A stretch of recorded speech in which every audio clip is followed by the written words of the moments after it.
tunnustuse leiab alati.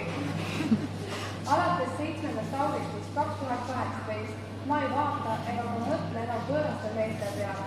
Siit peale on kõik omad. Luban igu ja hingega panustada Eesti rahva püsima jäämisse. Luban, et majas on alati olemas puhtad paktaldlikud. Luban, et mu kodu on alati korras. Ka seda. Luban, et abikaasa saab nädalavahetusel rahulikult lõõgastuda, pärast seda, kui tal on kodused toimetused tehtud. Luban, et aitan abikaasat rahamuredes, võttes iga sendi enda kätte hoiule.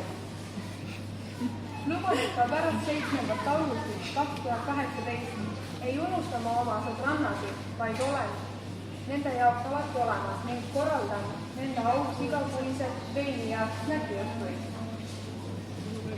Luban, et igal ajal ja hetkel pean meeles, mis on minu õigused abikaasana ja luban igal ajal ja igal hetkel abikaasale meelde tuletada, mis on tema kohustused abikaasana.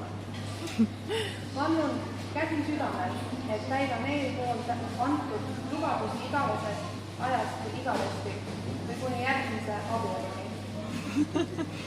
Alla kirjutanud tulevane proua Kaasik.